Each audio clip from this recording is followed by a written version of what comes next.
Hello student, welcome back to science with Simran. उम्मीद करती हूँ कि आपने लास्ट के 2 लेक्चर जो थे वो देख लिए होंगे। ज़्यादा बड़ी वीडियो भी नहीं थी तो आपने ऑब्वियसली देख ही लिए होंगे। चलिए अब आगे का टॉपिक शुरू करते हैं। तो लास्ट टाइम मैंने आपको बता दिया था कि ये सारे जितने भी एग्जांपल्स होते हैं ये आपके एग्ज़ाम के लिए या फिर आपके एमसीक्यू के लिए इम्पॉर्टेंट हैं, ठीक है। तो एक बार दोबारा से इसके ऊपर डिस्कशन कर लेते हैं कि ये एग्जाम्पल आखिर थे किस तरह से।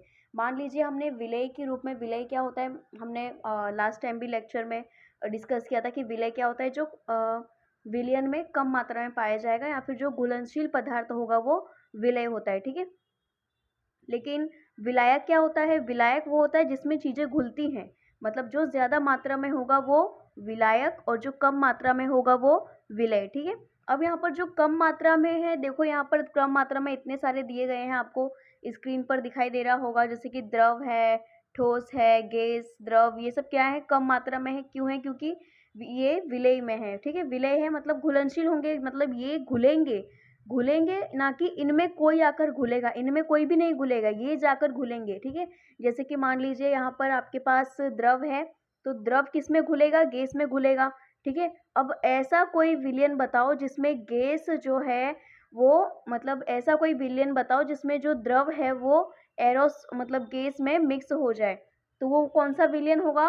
एरोसोल, ठीक है। अब एक ऐसा कोई विलयन बताओ जिसमें जो द्रव है वो ठोस में विलय हो जाए, मतलब हमने कोई ठोस लिया है, ठोस हमारे पास ज़्यादा मात्रा में है, उसमें हमने थोड़ा सा द्रव मिक्स कर दिया, तो ऐसा कौन सा होगा हमारे पास? जेली, ठीक है। आप जो जो जेली देखी हो आप लोगों ने, जेली या फिर पनीर, उसमें क्या होता है? ज़्यादा मात्रा में हमारे पास ठोस होता है और हम उसमें क्या करते हैं? थोड़ी सी मात्रा में द्रव मिला देते हैं, एग्जाम्पल के लिए जेली या फिर पनीर में, ठीक है। उसके बाद हम जब ठोस और ठोस को भी मिक्स कर सकते हैं, आप सोचोगे कि ठोस और ठोस को कैसे मिक्स कर सकते हैं, वो तो मिक्स होगा ही नहीं, होता है, देखो ठोस सोल, ठोस सोल भी आपको इसका एग्जाम्पल याद रखना है, ठीक है। तो अब ये ठोस सोल का भी एग्जाम्पल आपको याद रखना है। उसके बाद है इसका उदाहरण क्या है? रंगीन रत्न या फिर कांच, इसकी किसके एग्जाम्पल हैं आपके पास? ठोस और ठोस के।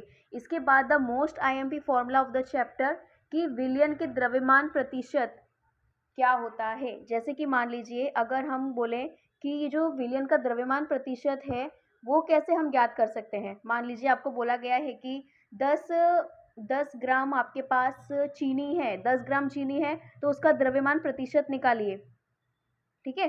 तो आप कैसे निकालोगे? आप ये वाला फॉर्मूला लगाओगे। चलिए आपको एक बार इसको डिटेल में समझाती हूँ कि क्या बोलना चाहता है। मान लीजिए आपको बोला गया कि आपके पास 10 ग्राम क्या है? चीनी है, ठीक है।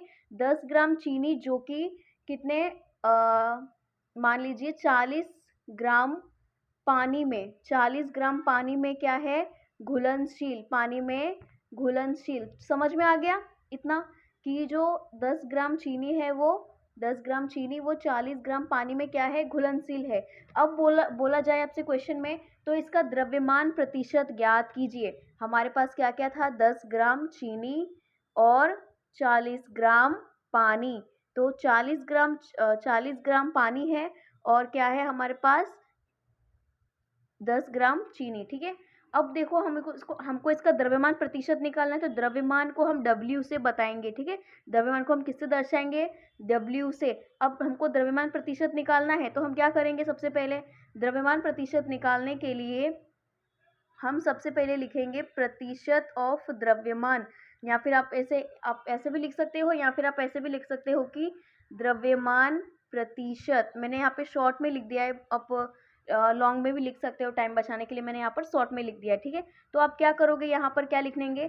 फॉर्मूला होगा कि W2 अपॉन में WT। अब ये क्या होता है? कंफ्यूज मत होइए, घबराइए मत, मैं बता रही हूँ सब क्या होता है। देखो W2 क्या होगा? जो विलय होगा, विलय का द्रव्यमान, ठीक है। विलय का द्रव्यमान मैंने क्यों बोला? क्योंकि जो चीनी थी, चीनी हमारे पास कितनी थी? मैं वापस रिपीट कर रही हूँ, चीनी कितनी थी? 10 ग्राम चीनी, ठीक है। और पानी कितना था? 40 ग्राम पानी था हमारे पास, ठीक है। तो ज़्यादा कौन है? ज़्यादा तो पानी है, बट कम कौन है? पानी। पानी क्या है? कम है, पानी कम है ना। देखो यहाँ पे 10 ग्राम दिख रहा है, तो पानी कम हो गया, पानी कम, सॉरी चीनी कम हो गई। चलो वजन बताते हैं। 10 ग्राम किसका वजन है? चीनी का वजन है। और 40 ग्राम किसका वजन है? पानी का वजन है। अब जब 10 ग्राम चीनी का वजन है तो चीनी कम हुई, तो कम वाला जो होगा उसको ऊपर लिखेंगे। कम जो है वो विलय, मैंने बताया था स्टार्टिंग में भी, जो कम हो, जिसका द्रव्यमान या फिर जिसका जो अंश है वो कम हो, बट जिसका द्रव्यमान या फिर जो अंश है वो ज़्यादा हो, वो क्या होगा? विलायक। और जो कम हो वो क्या होगा? विलय। दोबारा से रिपीट करती हूँ, जो कम हो वो होगा विलय और जो ज़्यादा हो वो होगा विलायक। ठीक है। अब यहाँ पर देखो, द्रव्यमान प्रतिशत निकालने के लिए क्या करना है? सबसे पहले जिसका कम द्रव्यमान हो उसको ऊपर लिखना है, बटे में आपको WT मतलब होता है टोटल। ठीक है। इन दोनों का जो टोटल द्रव्यमान होगा वो लिख दो यहाँ पर और गुणे में 100 कर दो। ठीक है। एक बार अच्छे से रिपीट करते हैं दोबारा। हमारे पास द्रव्यमान प्रतिशत का फॉर्मूला है कि जो विलय का द्रव्यमान है, वो विलय के द्रव्यमान को हम क्या बोलते हैं? W2। ठीक है। W1 क्यों नहीं? W1 हम ज़्यादा वाले के लिए यूज़ करेंगे। ज़्यादा किसका था? 40 ग्राम पानी का, तो W1 मतलब पानी के लिए हम W1 ही इस्तेमाल करेंगे, बट कम वाली के लिए हम उसको 2 नंबर देंगे, मतलब W2 बोलेंगे। ठीक है। उसके बाद हम बटे में लिख देंगे WT मतलब टोटल द्रव्यमान, और गुणे में क्या कर देंगे? इसके 100। ठीक है। गुणे में हम 100 कर देंगे, हमारा आंसर आ जाएगा। चलिए निकाल के देखते हैं एक बार। हमने निकाला जो हमारा क्वेश्चन था उसका द्रव्यमान प्रतिशत, तो द्रव्यमान प्रतिशत हो जाएगा, क्या हो जाएगा? सबसे पहले W2 मतलब जो कम है उसका द्रव्यमान, कम क्या था? चीनी, मतलब 10 ग्राम ऊपर आ जाएगा। और WT, अब अगर हम 40 और 10 को प्लस करेंगे तो कितना हो जाएगा हमारे पास? 50 आ जाएगा। तो हमने 50 यहाँ पर लिख दिया और गुणे में 100। अब एक जीरो से एक जीरो कैंसिल, 5 दूनी 10, और 10 और 2 का गुणा हो जाएगा, मतलब कितना आंसर आएगा हमारे पास यहाँ पर? 20 ग्राम। मतलब ये जो चीनी थी, हमसे जो क्वेश्चन पूछा गया था कि अगर 10 ग्राम चीनी है और 40 ग्राम पानी है तो इसका द्रव्यमान प्रतिशत निकालिए, तो इसका आंसर हमारे पास कितना आ जाएगा? 20। ठीक है। इसी प्रकार से आपको ये सवाल करना है। चलिए अगर मैं एक सवाल देती हूँ तो उसको आप ट्राई कर कीजिएगा आपकी नोटबुक में। मान लीजिए आपके पास है 50 ग्राम 50 ग्राम आपके पास नमक है। ठीक है। उसको आप 110 ग्राम में 110 ग्राम पानी में घोल देते हो। पानी में क्या कर देते हो? पानी में घोल दिया। ठीक है, घोला। तो इसका जो द्रव्यमान प्रतिशत है, इसका द्रव्यमान प्रतिशत क्या होगा? ठीक है, वो ज्ञात कीजिए। ये हमारा क्वेश्चन है कि 50 ग्राम नमक को हमने 110 ग्राम पानी में अगर घोल दिया है तो इसका द्रव्यमान प्रतिशत क्या होगा? तो आपको ये ज्ञात करना है। ठीक है। मुझे इसका आंसर कमेंट बॉक्स में डालकर जाना। ईमानदारी से पढ़ाई करो, ईमानदारी से जो भी आंसर आए वो लिखना। अगर गलत हो तो गलत बताना, बट अगर सही हो तो कंप्लीटली बताना कि सही गया, और अगर गलत हो तो भी बताना। ऐसे डरो मत कि हमारा गलत जाएगा तो कमेंट में सब देखेंगे हाँ गलत गया। नहीं, जो आपका आंसर हो ईमानदारी से वो लिखो, ताकि आपको जब सही हो तो आपको रियलाइज़ तो होगा एटलीस्ट कि हाँ मेरा ये इस तरह से गलत गया था। और फिर अगर गलत करने के बाद जब उस चीज़ को आप सुधारोगे तो आप उसको अच्छी तरह से याद रख पाओगे। गलती करने के बाद ही आप सीखोगे तो उसको बहुत अच्छी तरह से याद रख पाओगे। ठीक है। अब आगे बढ़ते हैं। दूसरा वाला फॉर्मूला है कि दूसरा वाला है कि विलयन के आयतन प्रतिशत द्वारा द्रव्यमान। अब आयतन प्रतिशत मतलब क्या होता है कि हमने जितना द्रव्यमान लिया है उसमें उसका कितना द्रव्य आयतन होगा। जैसे कि मान लीजिए हमको चीनी दी है और पानी दिया है, तो पानी में बताइए चीनी का आयतन कितना विलय हुआ। आयतन तो आप समझते ही हो ना, कोई पदार्थ जितनी जगह घेरता है उसको उससे उसका आयतन कहा जाता है। आपका मोबाइल है, आप अपना मोबाइल रखोगे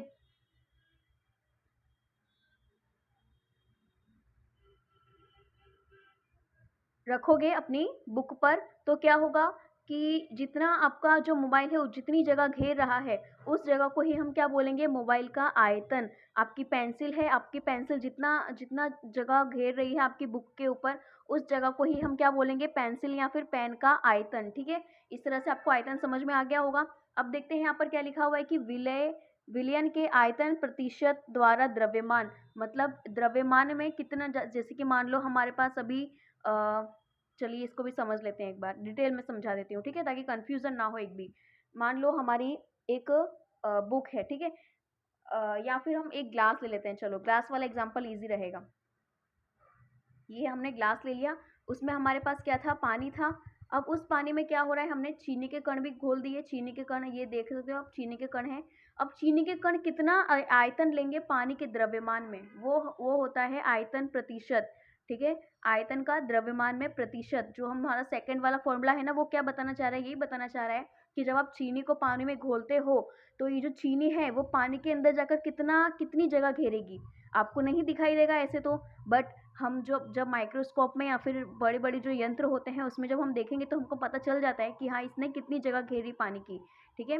आप तो जस्ट मिलाकर चम्मच से उसे पी जाओगे, बट उसने जगह घेरी है पानी के अंदर, वो कैसे मालूम पड़ेगा, तो बड़े बड़े यंत्र होते हैं, या फिर ये जो सूत्र होता है ना, दूसरा नंबर का जो हमारे पास सूत्र है ये वाला, कि विलयन के आयतन प्रतिशत द्वारा द्रव्यमान, इसके द्वारा हम ज्ञात कर सकते हैं कि चीनी ने कितनी जगह घेरी। देखो इसका फॉर्मूला क्या है कि विलय का द्रव्यमान मतलब W2, ठीक है, और विलयन का आयतन मतलब VT। विलयन मतलब टोटल हुआ ना, विलय और विलायक दोनों मिलकर विलयन बनाते हैं, तो ये क्या हो गया, हमने टोटल ले लिया और गुणे में 100 हो जाएगा। चलिए इसे देखते हैं एक बार।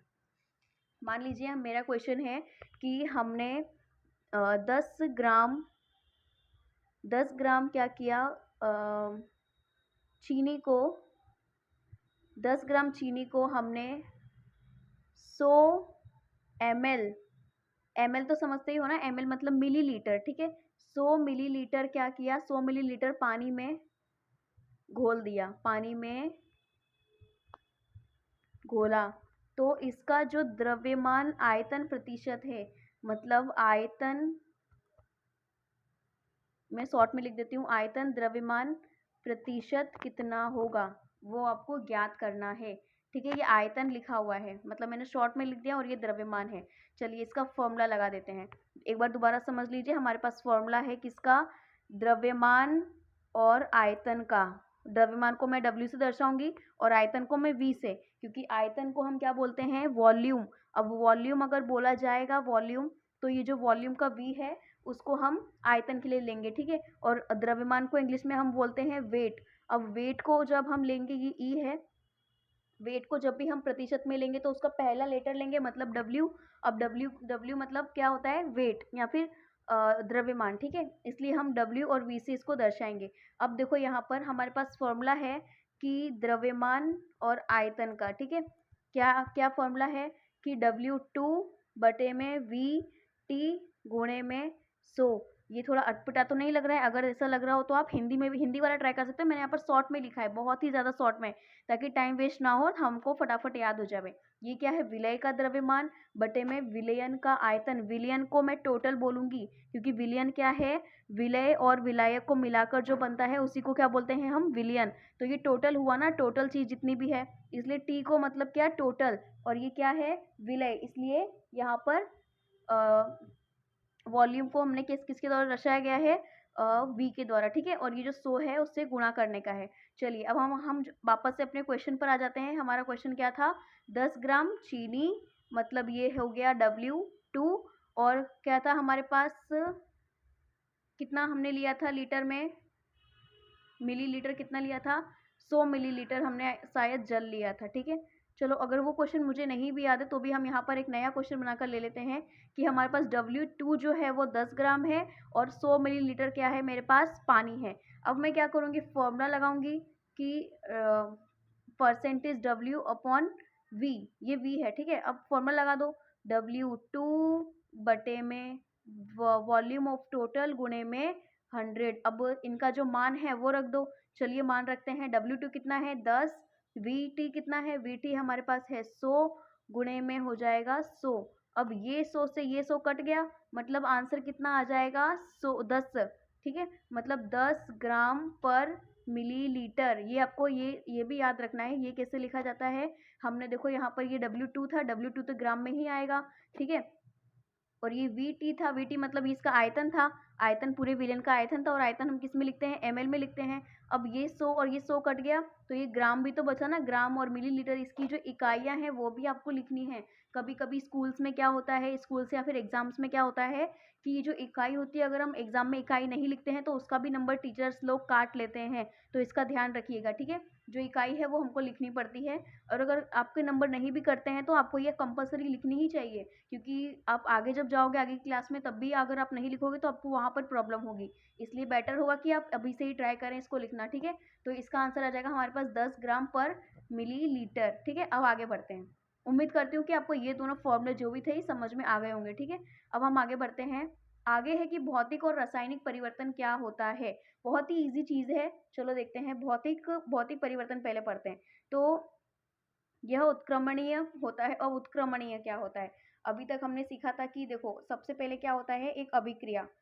पहले सबसे पहले आपको समझना होगा कि रासायनिक अभिक्रिया क्या होती है। ठीक है, चलिए अब रासायनिक अभिक्रिया देख लेते हैं क्या होता है। तो रासायनिक अभिक्रिया में क्या होता है, एक प्रकार की अभिक्रिया होती है। अब अभिक्रिया क्या होता है, आप जो रिएक्शंस करते हो ना, जैसे कि मान लीजिए हमने क्या किया, एक केमिकल में दूसरे केमिकल को क्या कर दिया, मिला दिया।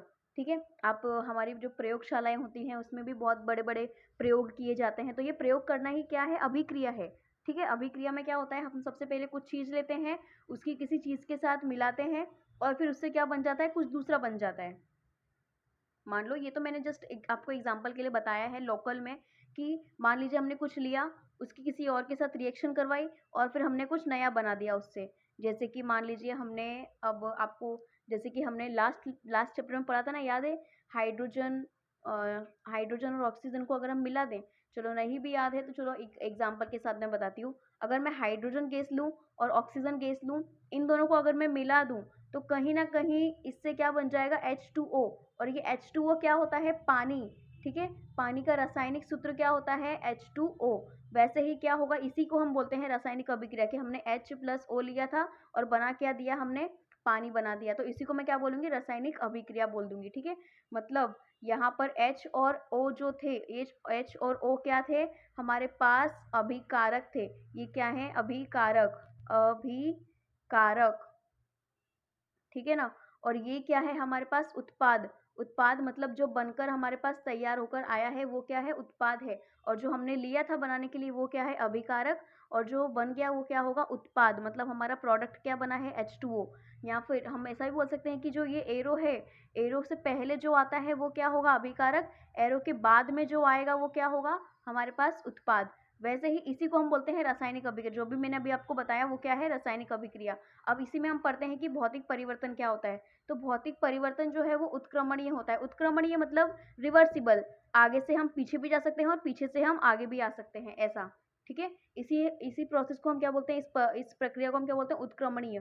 तो ये जो भौतिक परिवर्तन होता है वो कैसा होता है, उत्क्रमणीय। मतलब इससे हम आगे भी मतलब कुछ बनाकर जो हमने बनाया है उसमें से जो जो बनाने के लिए हमने लिया था उसमें भी जा सकते हैं, और जो बनाया है उसमें भी वापस आ सकते हैं।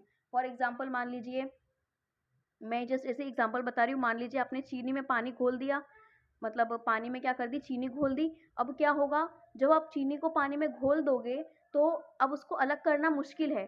ठीक है, बट भौतिक परिवर्तन में क्या होगा, आप इन दोनों को मिक्स करने के बाद दोनों को अलग अलग कर सकते हो, वापस से मिक्स कर सकते हो, वापस से अलग अलग कर सकते हो, वापस से मिक्स कर सकते हो। मतलब आप आगे पीछे कर सकते हो। इसी को हम क्या बोलेंगे, उत्क्रमणीय। ठीक है, ये हो गया भौतिक परिवर्तन। उसके आगे देखिए कि भौतिक परिवर्तन के दौरान कोई नया पदार्थ नहीं बनता। ठीक है, इसके दौरान क्या हुआ, कोई भी नया पदार्थ, एकदम न्यू न्यू प्रोडक्ट नहीं बनेगा आपके पास। इसके आगे थर्ड पॉइंट है कि बहुत कम मात्रा में ऊष्मीय अथवा प्रकाश ऊर्जा ली या निकाली जाती है। ठीक है, मतलब क्या हो रहा है, बहुत ही कम मात्रा में यहाँ पर इसका यूज होता है, मतलब बहुत ही कम खर्च में ये भौतिक परिवर्तन हो जाता है। या फिर यहाँ पर लिखा हुआ है कि उदाहरण में देखो, बर्फ का पिघलना, ये बर्फ लिखा है। ठीक है, आप इसे कुछ और मत समझ लेना, ये बर्फ लिखा हुआ है। सॉरी, यहाँ पर क्या लिखा है, ये बर्फ लिखा हुआ है, एक मिनट। ये जो चीज़ है ये क्या लिखी हुई है, बर्फ। ये गलती से प्रिंटिंग मिस्टेक हो गई है, क्या लिखा हुआ है, ये बर्फ लिखी हुई है। ठीक है, मतलब क्या है, अगर हम बर्फ को पिघलाएंगे, सिंपल सी बात है, अगर हमने क्या किया, बर्फ को अगर पिघला दिया तो वो पानी के रूप में आ जाएगी। अब इसी पानी को अगर मैं जमा दूं तो ये वापस से बर्फ बन जाएगा। मतलब देखो हमने क्या किया, हम आगे से सॉरी पीछे से क्या चले गए, आगे चले गए, और हम पीछे से वापस से आगे भी आ सकते हैं। ठीक है, इसी को बोलते हैं उत्क्रमणीय या फिर भौतिक परिवर्तन। ठीक है ना। अब हम आते हैं रासायनिक परिवर्तन पे। तो यह अनुत्क्रमणीय होता है। अनुत्क्रमणीय मतलब हम सिर्फ इसमें एक ही बार कर सकते हैं, हम इसको दोबारा से पलट नहीं सकते। जैसे हम बर्फ से पानी में जा सकते हैं और पानी से बर्फ भी हम बना सकते हैं, तो ये भौतिक परिवर्तन है, मतलब उत्क्रमणीय है। लेकिन अनुत्क्रमणीय में क्या होता है कि हम एक ही बार वो चीज बना सकते हैं, दो बार, या फिर उसमें जो पहले थे उसमें हम वापस नहीं आ सकते। ठीक है, इसको हम बोलते हैं अनुत्क्रमणीय। तो रासायनिक परिवर्तन कैसा है, अनुत्क्रमणीय है। और ये नए पदार्थ बनते हैं, और इसमें क्या होता है, नए पदार्थ बनेंगे। ठीक है, याद रखना। और इसमें क्या होगा, नए पदार्थ बिल्कुल भी नहीं बनते। उसके बाद थर्ड पॉइंट है कि एक रासायनिक परिवर्तन में एक बड़ी मात्रा में ऊष्मीय अथवा प्रकाश ऊर्जा ली या निकाली जाती है। इसमें क्या होगा, बहुत ही ज़्यादा मात्रा, मतलब ये खर्चीली प्रोसेस है। इसमें क्या होगा रासायनिक परिवर्तन में कि ज़्यादा से ज़्यादा ऊष्मा हम लेंगे और ज़्यादा से ज़्यादा इसमें जो ऊष्मा का खर्च है वो होता है, मतलब हमको ज़्यादा इसमें ताप देने की ज़रूरत है। फॉर एग्जाम्पल लकड़ी का जलना, लकड़ी को अगर हम जलाएंगे तो क्या हम उसे वापस से लकड़ी बना सकते हैं? बिल्कुल भी नहीं बना सकते हैं। इसलिए क्या होगा, ये उत्क्रमणीय अनुत्क्रमणीय प्रोसेस या फिर अनुत्क्रमणीय परिवर्तन होगा। और इसमें क्या होगी, ऊष्मा की, देखो ताप की आवश्यकता पड़ी है ना, इसलिए थर्ड पॉइंट वाला यहाँ पर लागू हो जाता है कि इसमें क्या है कि ऊष्मा की आवश्यकता पड़ेगी, जो लाइट है या फिर जो प्रकाश है उसकी भी आवश्यकता पड़ेगी। ठीक है, लकड़ी का जलना, इससे आप याद रखना रासायनिक परिवर्तन। उसके बाद हम पढ़ते हैं कि तत्व क्या होते हैं। सबसे इंपॉर्टेंट चीज के तत्व या फिर एलिमेंट क्या होता है, चलिए पढ़ते हैं कि एक शुद्ध पदार्थ जिसमें न तो साधारण पदार्थों में तोड़ा जा सके न ही किसी ज्ञात भौतिक व रासायनिक क्रिया द्वारा दो या साधारण पदार्थों से बनाया जा सके उसे तत्व कहते हैं, जैसे लोहा या सोडियम। तत्व एक ही प्रकार के अणुओं से मिलकर बने होते हैं। फॉर एग्जाम्पल देखिए यहाँ पर कितनी बहुत ही ईजी लैंग्वेज में समझाया गया है। हार्ड लग रहा है तो मैं दोबारा एक्सप्लेन करती हूँ कि मान लीजिए हमने एक शुद्ध पदार्थ लिया है जिसे ना ही तो साधारण पदार्थों में तोड़ा जा सकता है और ना ही इसे ज्ञात भौतिक या रासायनिक क्रिया द्वारा दो या साधारण पदार्थों से बनाया जा सकता है। देखिए यहाँ पर क्या बोल रहा है, चलो एक्सप्लेन करते हैं। मान लो अपने कोई भी आपके पास पदार्थ है, मान लीजिए आपके पास एक लोहे की छड़ है। ठीक है, अब आप क्या करोगे, इसको इतना ज़्यादा तोड़ोगे, इतना ज़्यादा तोड़ोगे, इतना ज़्यादा तोड़ोगे कि इसका एक छोटा सा अंश बचता है, मात्र इतना। ठीक है, इतना सा ही, सिर्फ एक क्या बनता है, इतना सा हम छोटा सा ही ये टुकड़ा बचता है लोहे का। अब आप इसमें देखोगे कि इस लोहे के छोटे से टुकड़े में क्या हो रहा है, एक आपको कण देखने को मिलेगा। कौन सा कण? Fe। मैंने स्टार्टिंग में ही बताया था कि Fe क्या होता है, लोहा। Fe को हम क्या बोलते हैं, लोहा। ठीक है, आप तत्व समझोगी कि अब इसको मैं और नहीं तोड़ सकती, ये सबसे छोटा कण है, अब मैं इसको और नहीं तोड़ पाऊंगी। ठीक है, तो ये कण क्या कहलाएगा, Fe तत्व कहलाएगा। या समझ में आ गया कि ये जो Fe है वो क्या है, एक तत्व है। तत्व क्यों है, क्योंकि ये सबसे छोटा अंश है इसलिए, और ये जो तत्व है इसको मैं और नहीं तोड़ सकती। ठीक है, इसलिए जब आप आवर्त सारणी के बारे में पढ़ते हो, आवर्त सारणी का नाम तो आपने सुना ही होगा, पीरियोडिक टेबल, जो कि कुछ इस तरह की दिखाई देती है, इस तरह से। ठीक है, इसमें एक कुल 118 तत्व हैं, है ना। तो इसमें क्या होता है कि बहुत सारे तत्व शामिल होते हैं आपके, बहुत ही सारे तत्व, मतलब पूरे 118 टोटल तत्व होते हैं। और इसी में क्या रहता है कि बहुत सारे कण, एक तत्व यहाँ पर है, एक तत्व यहाँ पर है, एक तत्व यहाँ पर, इस तरह से आपको आवर्त सारणी देखने को मिलती है। तो उसी में जो इतने सारे एलिमेंट्स या फिर इतने सारे तत्व हैं, उसी को हम क्या बोलते हैं, तत्व या फिर एलिमेंट कहा जाता है। जो इतनी सारी चीज़ें छोटे छोटे लिख के रखी हैं, हाइड्रोजन है वो भी एक तत्व है, ऑक्सीजन क्या है वो भी एक तत्व है। ठीक है, आप जो सांस ले रहे हो, ऑक्सीजन, कार्बन क्या है, वो भी एक तत्व है। ठीक है, ये सभी क्या है, एक तत्व है। ठीक है ना। तो अब एक बार वापस इसकी डेफिनेशन देख लेते हैं कि एक पदार्थ शुद्ध पदार्थ जिसे न तो साधारण पदार्थों में तोड़ा जा सकता है, हमने बताया अभी आपको कि जो लोहे की छड़ थी उसको इतना तोड़ो कि एक बार लास्ट में इतना एक छोटा सा कण बचे जिसको आप और नहीं तोड़ सकते, तो उसे क्या करते हैं, मतलब नहीं तोड़ा जा सकता उसे। और किसी भी भौतिक व रासायनिक क्रिया द्वारा दो अथवा साधारण पदार्थों से बनाया जा सके उसे हम तत्व कहते हैं, जैसे लोहा मतलब Fe का मतलब होता है आयरन या फिर लोहा, और सोडियम। ठीक है, तत्व एक ही प्रकार के अणुओं से मिलकर बने होते हैं। अब जैसे कि लोहा था, तो लोहा की जो छड़ है, मैंने बताया लोहे की जो छड़ है उसमें किसके कण पाए जाएंगे, सिर्फ और सिर्फ Fe के ही कण पाए जाएंगे। अब ये Fe का कण है तो इसमें सिर्फ एक Fe ही पाया जाएगा, कुछ और बिल्कुल भी नहीं पाया जाएगा। आप बोलो कि ये एक छोटा सा Fe का कण है तो इसमें Fe के कण में ऑक्सीजन भी होगा, हाइड्रोजन भी होगा, बिल्कुल भी ऐसा बिल्कुल नहीं होगा। ठीक है, Fe के कण में हमेशा क्या होता है, Fe के ही कण होंगे। ठीक है, अब हम पढ़ते हैं तत्व के प्रकार। तत्व के प्रकार में क्या है, तत्व कितने प्रकार के होते हैं, तत्व हमारे पास 3 प्रकार के होते हैं। पहला धातु, अधातु और उपधातु। अब धातु और उपधातु और अधातु में देखिए क्या होता है। ठीक है, तो अगर हम धातु की बात करें तो ये सब एग्जांपल्स तो आपको बचपन से ही याद होंगे, मुझे पता है, एकदम इजी वाला है ये टॉपिक, बचपन में ही आ जाता है, क्लास 7th 8th से। देखो यहाँ पे कि धातु क्या होता है, धातु क्या होती है, चमकदार होती है, मतलब धातु में क्या होती है, चमक। कोई भी धातु आप लोगे, मेटल आप लोगे तो वो क्या कैसी होगी, चमकदार होगी। अघात वर्ध्य होती है तथा अर्थात धातु को खींचकर तार बनाए जा सकते हैं। मतलब आघातवर्ध्य मतलब क्या होता है कि इसको हम तोड़ फोड़ के क्या कर सकते हैं, एक नवा प्रोडक्ट बना सकते हैं। जैसे कि अब लोहा है, तो लोहा भी क्या है, एक धातु है। अब उसको अगर हम गर्म करें तो उसको मोड़ मोड़ कर कुछ भी हम नया बना सकते हैं उससे। इसी को हम क्या बोलते हैं, आघातवर्ध्य। ये जो आघातवर्ध्य लिखा है ना, इसी का मतलब होता है कि जब भी कोई लोहा है तो उसे हम तोड़ मरोड़ के या फिर उसे गर्म करने के बाद क्या कर सकते हैं, उसको एक नया आकार दे सकते हैं। ठीक है, इसी को बोलते हैं वो आघातवर्ध्य। अब उसके आगे देखिए कि सोनरस होती है, और अर्थात जब धातु को किसी वस्तु से मारा जाता है तो वह ध्वनि पैदा करती है। सोनरस मतलब क्या होता है, अगर आप उस पे कुछ भी टकराओगे या फिर ऐसे हाथ लगाकर अपनी उंगली से बजाओगे तो वो क्या करेगा, ध्वनि उत्पन्न करेगी। कोई भी धातु होगी, ठीक है, धातु क्या करती है, हमेशा ध्वनि उत्पन्न करती है। मतलब किसी वस्तु से उसके ऊपर टकराओगे किसी वस्तु को, या फिर किसी वस्तु से उसे मारोगे, ठीक है, या फिर बार बार साउंड करोगे तो क्या होगी, ध्वनि पैदा होगी। ठीक है, अब फोर्थ वाला देखते हैं कि ये उष्मा तथा विद्युत की सुचालक होती हैं। मतलब इसमें क्या होता है कि आप अगर हीट दोगे तो ये गर्म हो जाएंगी। ठीक है, और देखो विद्युत की सुचालक होती हैं। उष्मा मतलब समझ में आ गया, अगर आप इसको गर्म करोगे तो गर्म हो जाएगी। और अगर इसमें आप उष्मा या फिर विद्युत, विद्युत मतलब क्या होता है करंट। अगर आप इसे करंट दोगे तो ये करंट भी फ्लो करेंगे, मतलब इसमें करंट का भी बहाव होगा। ठीक है, उदाहरण के लिए सोना, लोहा और इत्यादि। मतलब जैसे कि सोना है, अब आप बोलोगे कि सोना में चलो सोना को हम गर्म करते हैं तो हम उससे और दूसरा कुछ आकार वगैरह दे सकते हैं इसे। ठीक है, और अगर अब मैं बोलूँ आपको मेन कन्फ्यूजन होगा कि विद्युत मतलब करंट कैसे आ सकता है। आपको ऐसा याद होगा कि जब भी हम एमआरआई या फिर किसी भी एमआरआई या फिर सिटी स्कैन के लिए जाते हैं तो डॉक्टर बोलते हैं कि ये जो आपके ज्वेलरी वगैरह है या फिर आपके हाथ में कुछ भी लोहे का है तो उसे हटा दो। ठीक है, क्योंकि ये जो लोहा होता है या फिर जो धातु होती है वो क्या करेगी, उसमें विद्युत प्रवाह होता है, मतलब उसमें करंट प्रवाह होता है। जब आप उस मशीन के अंदर अपना एक्सरे या फिर एमआरआई निकलवाओगे तो क्या होता है कि जो विद्युत है वो लोहे को टच कर सकता है, जिसके कारण आपकी बॉडी जो है वो उसी मशीन में खींच सकती है। जिसके कारण आपको बहुत ज़्यादा प्रॉब्लम हो सकती है या फिर कभी कभी डेथ भी हो सकती है। इसलिए क्या बोला जाता है कि जितने भी लोखंड के सामान है या फिर जो भी धातु आपने पहनी हुई है उसको निकाल दिया जाता है सिटी स्कैन या फिर एमआरआई करने के टाइम पर। ठीक है, इसके बाद हम पढ़ते हैं अधातु के बारे में। अब अधातु में क्या बोल रहा है कि चमकदार नहीं होती। अधातु क्या होती है, बिल्कुल भी चमकदार नहीं होती, आघातवर्ध्य नहीं होती, मतलब इसको तोड़ मरोड़ कर हम दूसरी चीज़ नहीं बना सकते हैं, इसका जो आकार है वही रहेगा। उसके बाद है कि सोनरस नहीं होती। सोनरस नहीं होती मतलब इसको जब हम अगर दूसरी वस्तु से मारेंगे तो ये ध्वनि उत्पन्न नहीं करेगी।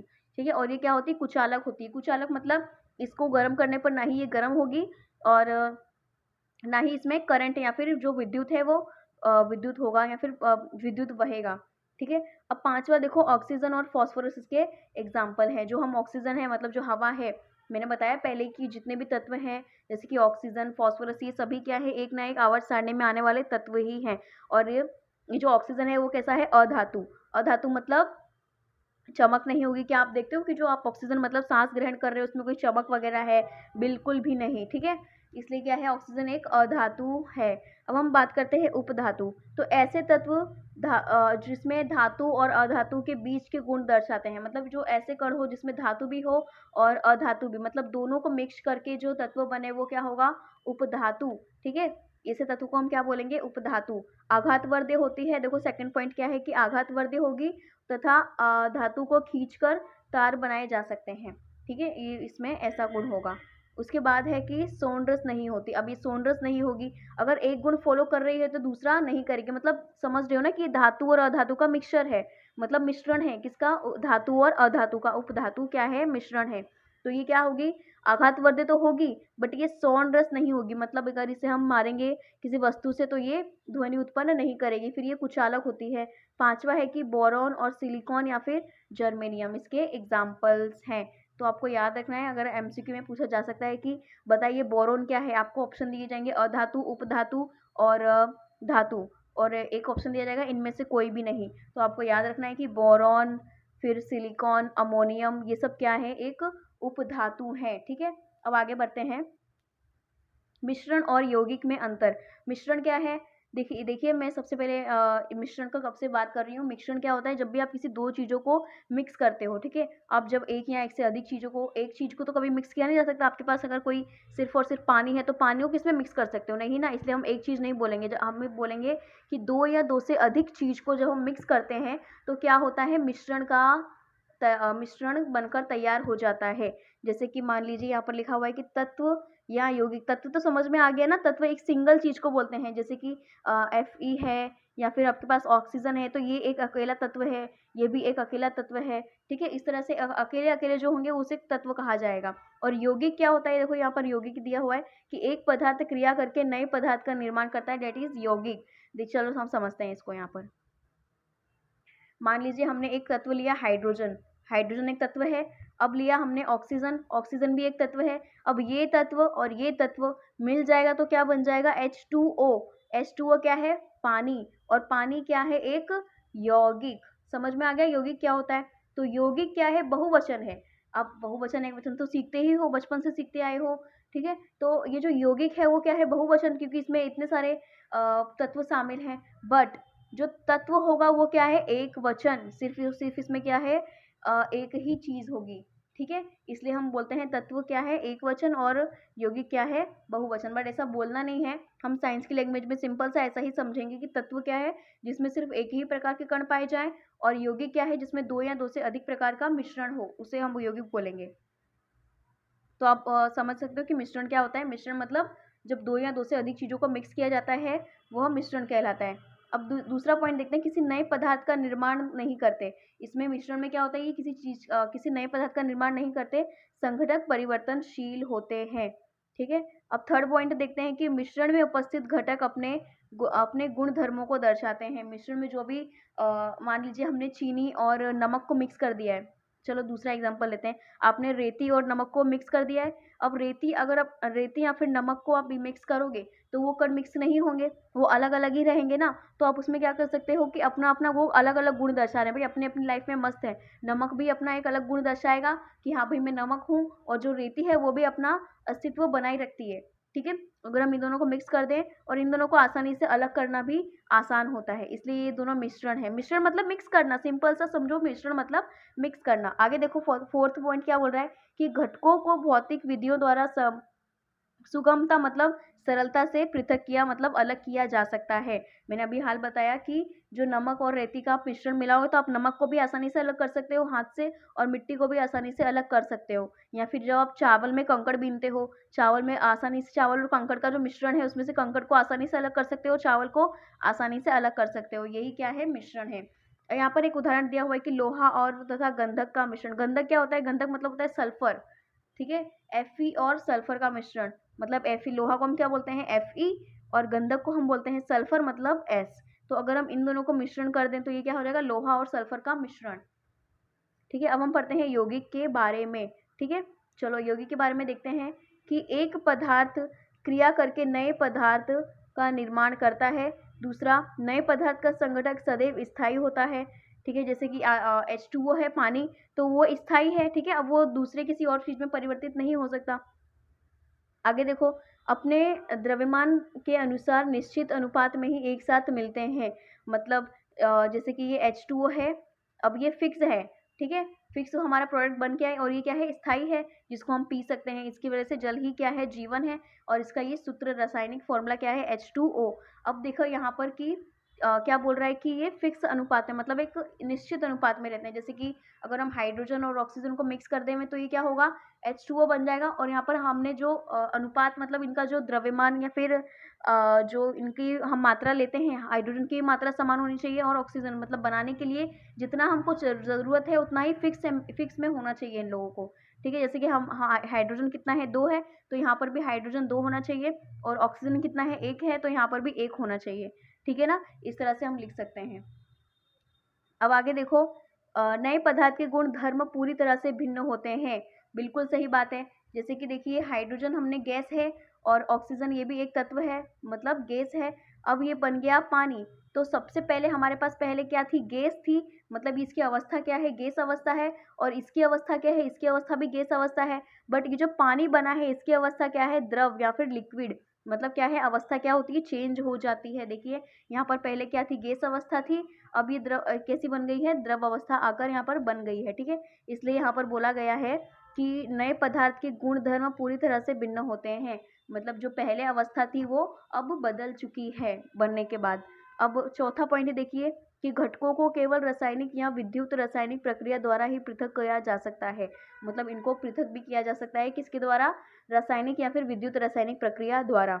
ठीक है, जैसे कि विद्युत रासायनिक प्रक्रिया द्वारा, जैसे कि अगर हम H2O को क्या करें, अगर हम इसमें बहाव दें किसका, करंट का, करंट मतलब अगर हम इसमें बिजली डाल दें या फिर बिजली विद्युत, ठीक है, बिजली मतलब क्या होता है, विद्युत अगर हम इसमें डाल दें H2O में, मतलब करंट डाल दें पानी में, तो क्या होगा, ये वापस से H+O में जिससे बनकर आया था उसी में क्या हो जाएगा, उसी में परिवर्तित हो जाएगा। ये इसी से बनकर आया था, लेकिन जब हमने H2O में करंट दिया तो क्या होगा, ये वापस से हाइड्रोजन और ऑक्सीजन में परिवर्तित हो जाएगा। इसलिए बोला गया है कि जहाँ से ये आया था, मतलब घटकों को केवल रासायनिक या फिर विद्युत रासायनिक प्रक्रिया द्वारा ही पृथक किया जा सकता है, उसको वापस से उसी की अवस्था में लाया जा सकता है। उदाहरण देखो, गंधक अथवा लोहा आपस में क्रिया करके आयरन सल्फाइड बनाते हैं। अगर आपको ये उदाहरण ज़्यादा हार्ड लगे तो इस उदाहरण को रहने दीजिए, आप जो मैंने आपको हाइड्रोजन और ऑक्सीजन का एग्जाम्पल बताया पानी वाला, उसको आप फॉलो कीजिएगा। अब हमारे पास लास्ट टॉपिक आता है इस चैप्टर का कि स्थिर अनुपात का नियम क्या होता है और द्रव्यमान संरक्षण का नियम क्या होता है। चलिए देखते हैं इसे।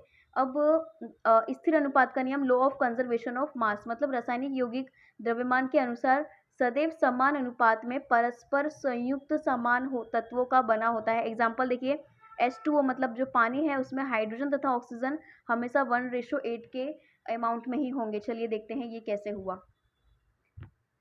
मान लीजिए हमने H2O लिया है, ठीक है। अब H2O में कितने H हैं, 2 H हैं, और ऑक्सीजन कितना है, 16, मतलब सॉरी, ऑक्सीजन कितना है, 1 ऑक्सीजन है। अब हमको पता है कि ये जो ऑक्सीजन है इसका द्रव्यमान कितना होता है, ऑक्सीजन का द्रव्यमान आपको सदैव याद रखना है कितना होता है, 1 ऑक्सीजन का द्रव्यमान, ऑक्सीजन का जो द्रव्यमान होगा वो कितना होगा, 16 होगा, सॉरी। चलिए यहाँ पर H2O का एग्जाम्पल मैं समझा देती हूँ आपको, क्या बोलना चाह रहा है वो। ये जो है ना 1:8, तो ये है क्या चीज़, चलो बताते हैं। ये जो 1:8 है, ये क्यों बोला गया है, क्योंकि H2O जो है, अब ये H2O है, मान लीजिए हाइड्रोजन कितने हैं, 2 हाइड्रोजन है, और ऑक्सीजन कितने हैं, 1 ऑक्सीजन है। अगर मैं इनके वजन की बात करूँ तो आपको याद रखना है कि हाइड्रोजन का वजन कितना होता है, ठीक है। हाइड्रोजन का द्रव्यमान, या फिर मैंने इसको शॉर्ट में लिख दिया है, मतलब एकदम छोटा करके लिख दिया है, तो हाइड्रोजन का द्रव्यमान कितना होता है, 1, और यहाँ पर कितने हाइड्रोजन है, 2, तो 2 हाइड्रोजन का कितना हो जाएगा, 2 द्रव्यमान हो जाएगा, मतलब 2 ग्राम, ठीक है, 2 ग्राम हो गए हाइड्रोजन। अब ये ऑक्सीजन का द्रव्यमान कितना होता है, ऑक्सीजन का द्रव्यमान होता है 16, ऑक्सीजन का द्रव्यमान कितना होता है, 16 होता है, याद रखना। अब ऑक्सीजन का द्रव्यमान 16 है और हाइड्रोजन का द्रव्यमान 2 है। चलिए, जैसे कि हाइड्रोजन का द्रव्यमान कितना होता है, हाइड्रोजन का द्रव्यमान मैंने बताया 1, ठीक है, और ऑक्सीजन का द्रव्यमान कितना होगा, 16। अब देखो हाइड्रोजन कितना है H2O में, H2O में खाली देखो H2O में कितना हाइड्रोजन है, 2। अब 2 हाइड्रोजन का कितना वजन हो जाएगा, 2 ही होगा, जब 1 का 1 है तो 2 का कितना हो जाएगा, 2 हो जाएगा, ठीक है। और ऑक्सीजन कितना है, 1 ही है, तो 1 ऑक्सीजन का वजन कितना होता है, 16, तो यहाँ पर भी कितना रहेगा, 16। अब देखो H2O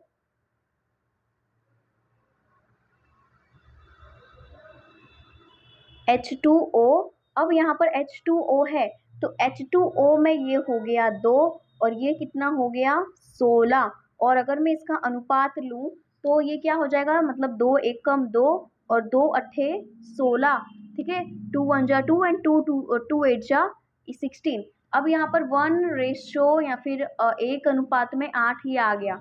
समझ में आया कैसे आया, चलो दोबारा बताती हूँ।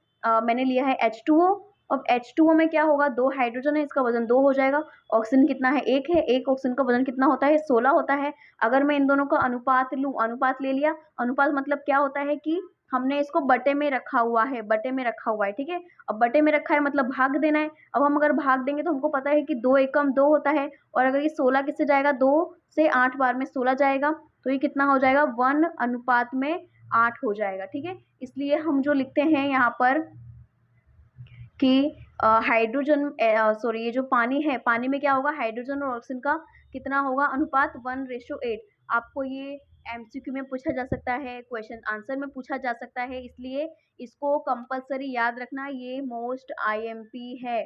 ठीक है, मोस्ट आईएमपी चीज है द्रव्यमान संरक्षण का नियम, और दूसरा सॉरी ये स्थिर अनुपात का नियम, और दूसरा द्रव्यमान संरक्षण का नियम, ये मोस्ट आईएमपी है, इसलिए इसको भूलना मत। ठीक है, अब इसके बाद आगे पढ़ते हैं हम द्रव्यमान संरक्षण का नियम। ये नियम बोलता है कि ना ही तो आप द्रव्यमान को बना सकते हो, ना ही तो आप द्रव्यमान को नष्ट कर सकते हो। मतलब जो द्रव्यमान है उसका संरक्षण होता है, मतलब उसका क्या होता है, बचाव होता है उसका, ना ही तो आप उसको मतलब नष्ट कर सकते हो, ना ही तो उसका निर्माण कर सकते हो। ठीक है, देखो पढ़ते हैं कि रासायनिक अभिक्रिया में कुल द्रव्यमान ना तो बढ़ता है ना ही घटता है। ठीक है, ना ही तो उसका ना ही तो वो नष्ट होगा, ना ही तो वो उत्पन्न होगा। अभिक्रिया से पहले जो कुल द्रव्यमान था वही अभिक्रिया के बाद भी द्रव्यमान वही का वही रहेगा। ठीक है, कोई भी चेंज नहीं होगा।